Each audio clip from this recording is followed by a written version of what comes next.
पूरा देश हिला हुआ है। कर्नल संतोष बाबू की मां और उनकी बेटी की तस्वीर देख देखकर मैं उसे अपने जहन से नहीं निकाल पा रहा हूं। मगर आज मेरे जहन में बस एक ही सवाल है कि चीन ने जिस तरह से भारतीय सैनिकों को मौत के घाट उतार दिया, जिस तरह से उन्होंने शहादत हासिल की, भारत सरकार की क्या प्रतिक्रिया है। मैं एक बात स्पष्ट कर दूं कि इस वक्त मैं भारतीय जनता पार्टी सरकार के साथ हूं। मैं आपके साथ हूं।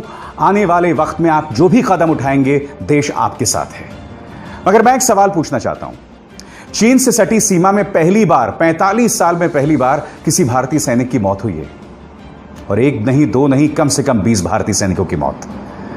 मैं आपको बताना चाहता हूं कि इस पर अब तक प्रधानमंत्री नरेंद्र मोदी और राजनाथ सिंह की क्या प्रतिक्रियाएं हैं और इस वक्त जमीनी स्थिति क्या है, सिलसिलेवार तरीके से।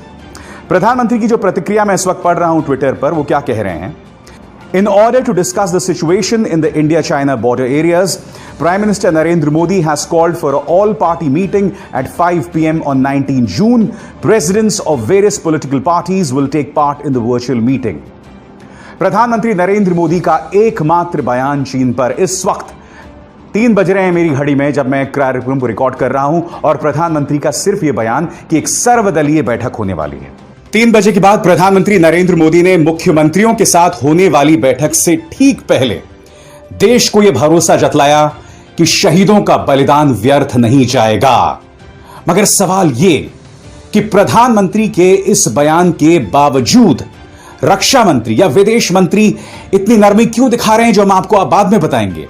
सुनिए पहले प्रधानमंत्री क्या कह रहे हैं। देश को भरोसा दिलाना चाहता हूं, हमारे जवानों का बलिदान व्यर्थ नहीं जाएगा। हमारे लिए भारत की अखंडता और संप्रभुता सर्वोच्च है, और इसकी रक्षा करने से हमें कोई भी रोक नहीं सकता। इस बारे में किसी को भी जरा भी भ्रम या संदेह नहीं होना चाहिए। इसके अलावा प्रधानमंत्री का क्या बयान आया, मैं आपको दिखाना चाहता हूं आपके स्क्रीन पर, जिसमें प्रधानमंत्री यह कह रहे हैं कि अंतर्राष्ट्रीय योग दिवस पर 6:30 बजे प्रधानमंत्री नरेंद्र मोदी राष्ट्र को संबोधित करेंगे, और इसका प्रसारण डिजिटल और तमाम दूरदर्शन के प्लेटफॉर्म्स पर होगा। क्या आपको यह बात अटपटी लगती है? बताइए, क्या इसके बारे में कुछ कहा जाना चाहिए, या अगर कोई कुछ कहेगा तो इसको भी, उस पर भी आप देशद्रोह का मुकदमा दर्ज कर देंगे? बताइए। अब मैं आपका ध्यान खींचना चाहूंगा रक्षा मंत्री राजनाथ सिंह ने जो बयान दिया, और अगर आप इस पर गौर करेंगे, चीन शब्द का जिक्र तक नहीं है। उस चीन ने हमारे भारतीय वीरों को मौत के घाट उतार दिया, और उसका जिक्र तक नहीं है यहां पर। आप पढ़िए इसे। The loss of soldiers in Galwan is deeply disturbing and painful. Our soldiers displayed exemplary courage and valor in the line of duty and sacrificed their lives in the highest traditions of Indian Army. The nation will never forget their bravery and sacrifice. My heart goes out to the families of the fallen soldiers. The nation stands shoulder to shoulder with them in this difficult hour. देश हमारे सैनिकों के साथ है। मगर इस पूरे बयान में चीन का जिक्र तक नहीं है। इस बीच कांग्रेस अध्यक्ष सोनिया गांधी ने कहा है कि प्रधानमंत्री नरेंद्र मोदी को सामने आकर पूरे देश की जनता को बतलाना चाहिए कि दरअसल एलएसी में हुआ क्या। प्रधानमंत्री को सामने आकर देश को सच्चाई बतानी चाहिए कि चीन ने हमारी सरजमी पर कब्जा कैसे किया और 20 सैनिकों की शहादत क्यों हुई। मौके पर आज की स्थिति क्या है? क्या हमारे सैन्य अधिकारी या सैनिक अभी भी लापता है? हमारे कितने सैन्य अधिकारी और सैनिक गंभीर रूप से घायल हैं? चीन ने हमारे कितने हिस्से पर और कहां-कहां कब्जा कर रखा है? अब देखिए विदेश मंत्री एस जयशंकर का ट्विटर फीड। आप देख सकते हैं यहां पर उन्होंने जो बात रक्षा मंत्री राजनाथ सिंह ने कही है उसी को रीट्वीट कर दिया है, उसी को फिर से पेश कर दिया है। अपनी तरफ से विदेश मंत्री की तरफ से एक भी बयान नहीं। चीनी विदेश मंत्रालय अब भी यह दावा कर रहा है कि गालवान घाटी उनकी है। यह देखिए स्क्रीन पर चीनी विदेश मंत्रालय के प्रवक्ता क्या कह रहे हैं, इस पर गौर कीजिए। गालवान घाटी की संप्रभुता हमेशा से ही चीन के साथ रही है। The sovereignty of the Galwan valley area has always belong to China. वो गालवान घाटी जिसे हम अपना मानते थे, अब चीन उसे अपना बता रहा है। अब इस दूसरे बयान पर गौर कीजिए।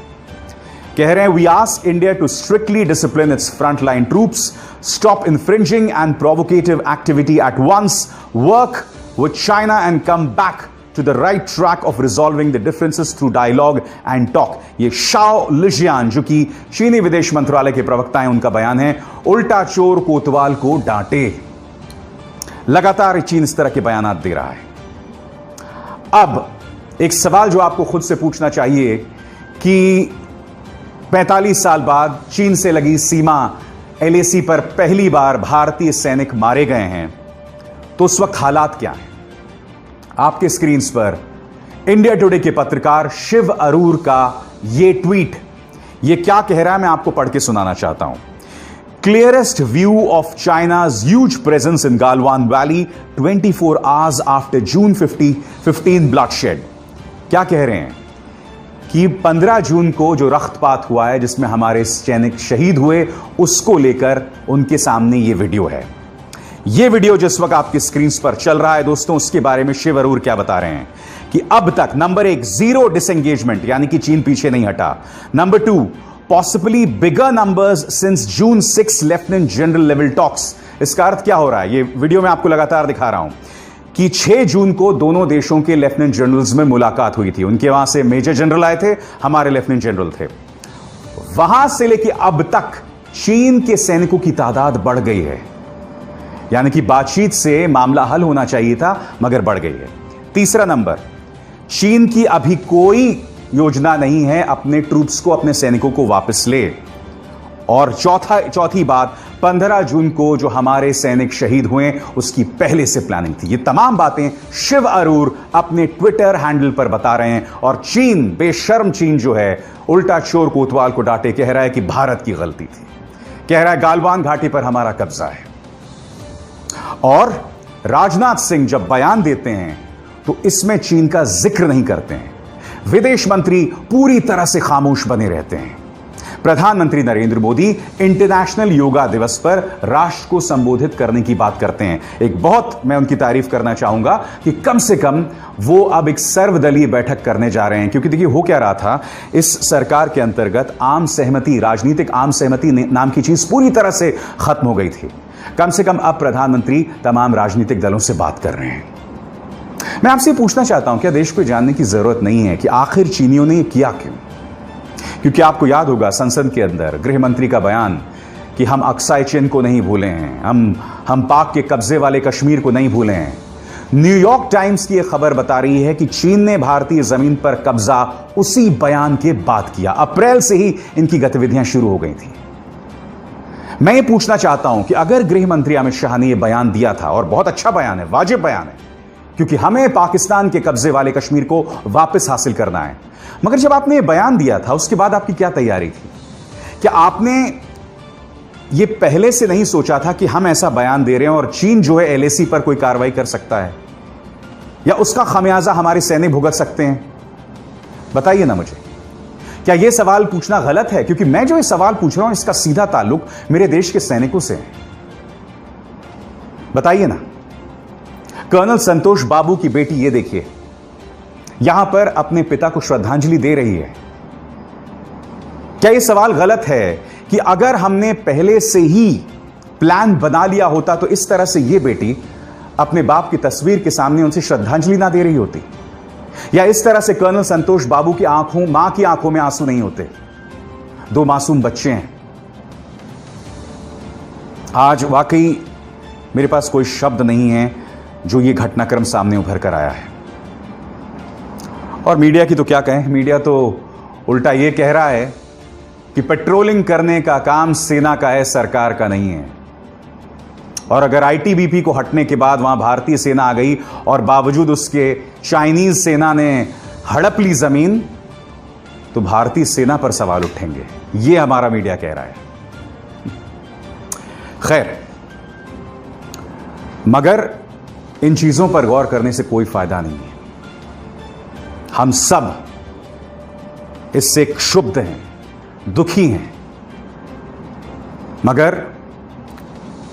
मगर मुझे उम्मीद है कि यह जाया नहीं जाएगी कुर्बानी।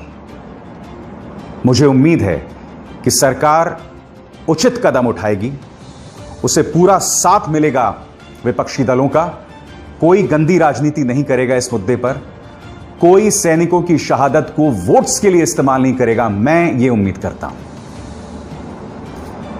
नमस्कार।